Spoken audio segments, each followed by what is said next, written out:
बिस्मिल्लाहिर्रहमानिर्रहीम अस्सलाम वालेकुम। विरासती इंतकाल के हवाले से चंद सवालात हैं, उनको यहाँ बयान करता हूँ।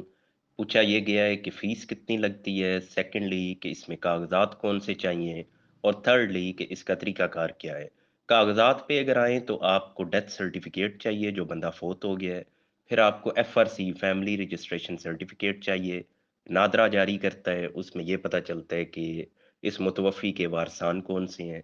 इसी तरीके से एक वारिस का होना ज़रूरी है, जिसने एप्लीकेशन देनी है। फिर एक बयान हल्फ़ी उसके साथ लगेगा, सब लोगों के आईडी कार्ड्स लगेंगे।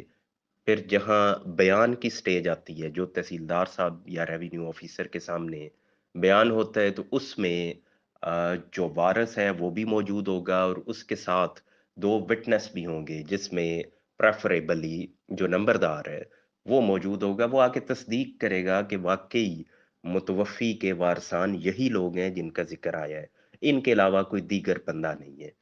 ये तो हो गया कि जो डॉक्यूमेंट्स की बात हो रही है।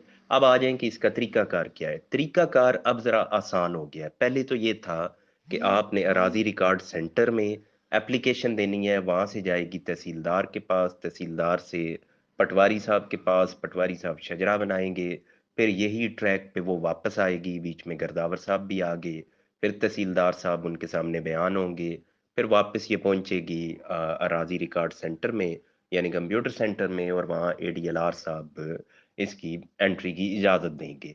ये तो हो गया जो पहले तरीका था लेकिन अब क्योंकि एक्सेस दे दी गई है पटवारी साहिबान को, तो अब पटवारी साहिबान ही अपने ऑफ़िस में इसको कर सकते हैं यानी जो काम कंप्यूटर सेंटर वालों ने करना था, वो अब पटवारी साहब के ऑफ़िस में मुमकिन है। लेकिन जो तहसीलदार साहब का रोल है वो वहीं मौजूद है एज़ इट इज़ क्योंकि जो फाइनल अप्रूवल है वो तहसीलदार साहब ने ही देनी है। लेकिन एक्सेस क्योंकि पटवारी साहब को मिल चुकी है, तो लिहाज़ा जो कंप्यूटर सेक्शन का या अराज़ी रिकॉर्ड सेंटर का रोल था, वो माइनस हो गया है। तो उसमें ये है कि पहले ज़्यादा आपका टाइम लगता था, अब वो टाइम आपका सेव हो गया है। अब इसमें जहाँ फ़ीस की बात है, तो मैंने वेरी रिसेंटली एक इंतकाल करवाया बल्कि 2-3 थे, तो उन पे 1000 उन्होंने बेसिकली बताया, लेकिन जब चार्जेज़ आए तो वो ₹1100 का चालान बना। सो इट्स मीन कि इसी के अराउंड 1000, 1100, 1200 यानी इसके अराउंड इसकी जो जेन्युइन फ़ीस है। अब जेन्युइन फ़ीस जिसे आप सरकारी फ़ीस कह लें, वो क्योंकि बहुत थोड़ी होती है, तो उसकी तरफ ज़्यादा ध्यान नहीं किसी का जाता। जो ज़्यादा एक्सपेंस होता है वो गैर सरकारी एक्सपेंसेस जो आपके लगते हैं वो मेन उनकी तरफ ज़ाहिर है हर एक का ध्यान जाता है। अब गैर सरकारी से मुराद यहाँ क्या है? तो वो ये है कि जब ज़ाहिर है इसमें पटवारी साहब इन्वॉल्व हैं, इसमें गर्दावर इन्वॉल्व हैं, इसमें तहसीलदार साहब इन्वॉल्व हैं और हमारे यहाँ जो रवायती एक कल्चर है कि आपको किसी भी स्टेज पे जब ये काम करवाना है, तो आपको खिदमत के रंग में, मिठाई के रंग में आपको अदायगी करनी पड़ती है। अब वो अदायगी क्योंकि फ़िक्स नहीं है, इसलिए उस पे बज़ाया नहीं जा सकता, आपका 1000 लगेगा, आपका 5000 लगेगा, आपका 20,000 लगेगा, आपका 50,000 लगेगा। वो डिपेंड करता है कि आगे जो बंदा बैठा हुआ है वो कायद से कितनी मोहब्बत करता है। जो ज़्यादा मोहब्बत करेगा ज़ाहिर है वो ज़्यादा फिर आपसे डिमांड करेगा, जिसकी कम मोहब्बत है, वो कम करेगा और कुछ ऐसे भी होते हैं जो कहते हैं रहने दें ना कुछ दें।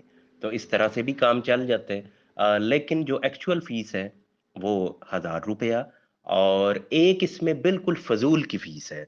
वो फ़ज़ूल की फ़ीस क्या है? वो ये कि अख़बार में इश्तिहार आपको देना पड़ता है। इस इश्तिहार में ये बात बयान की जाती है कि फलाँ शख़्स फ़ौत हो गया है, इसके ये वारसान हैं, इनके हक़ में ज़मीन मुंतकिल हो रही है और अगर कोई ऐसा शख़्स है, जिसका कोई क्लेम है और उसका ज़िक्र इसमें नहीं है, तो वो अदालत में आ जाए और उसके पास 7 दिन का टाइम है, तहसील ऑफ़िस को अप्रोच करे। अब होता ये है कि इस इश्तिहार को देख के कभी भी कोई शख़्स अदालत में नहीं आया। क्यों? ये एक छोटा-सा इश्तिहार है जिसको ना कोई पढ़ता है, लेकिन ये इश्तिहार देने में आपके चंद हज़ार रुपए लग जाते हैं और सेकंड बात ये है कि इसमें आपका टाइम स्पेंड हो जाता है क्योंकि 7 दिन का जो टाइम दे दिया गया है, अब वो 7 दिन का गैप तो इसमें आ गया। अब इसको अवॉइड किया जा सकता है, बिल्कुल किया जा सकता है क्योंकि इसको किसी ने कभी भी नहीं पढ़ना। अब अगर मॉडर्न टेक्नोलॉजी के सामने रखें फिर तो ज़्यादा बेहतर है कि इस बात को फ़ेसबुक वगैरह पे पब्लिश कर दिया जाए, उसको फिर लोग देख लेते हैं, अखबार इश्तिहार को कौन देखता है? तो बहरहाल इसमें 3 बातें मेनली एड्रेस हो गई। एक तो ये कि फ़ीस कितनी है, सेकंड ये कि इसमें डॉक्यूमेंट्स कौन-से चाहिए और थर्ड ये कि इसका प्रोसीजर क्या है। ये अगर आप देखें तो विदिन फ्यू डेज़ अब एज़ सच ये मुमकिन है, ये प्रोसेस कंप्लीट हो जाता है और कुछ हज़ार रुपए में आपका ये अमल मुकम्मल हो जाता है अगर फ़ीस की बात करें। और थर्डली ये कि जो डॉक्यूमेंट्स आपको चाहिए, उसमें डेथ सर्टिफ़िकेट ऑलरेडी बना होता है, एफआरसी का हसूल भी मुश्किल नहीं है, जो बयान हल्फ़ी आपने लिखना है, वो भी चंद सौ रुपए की बात है और एक वारिस का होना ज़रूरी है, बाकी अगर बैरून मुल्क भी हो, तो कोई इश्यू नहीं है। और लास्ट पे ये है कि आपको आईडी कार्ड्स सबके चाहिए। सिंपल प्रोसेस है, लेकिन इसमें आपका टाइम इस अंदाज़ से लग जाता है कि कई चक्कर आपके लग जाते हैं और अगर आपको इसमें सर्विसेज़ चाहिए हों, तो वो भी कई वकला भी आपको इसमें असिस्ट कर देते हैं। ऑब्वियसली इसके अगेंस्ट वो अपने चार्जेज़ ले लेते हैं। लेकिन आपका काम ज़रा आसान हो जाता है।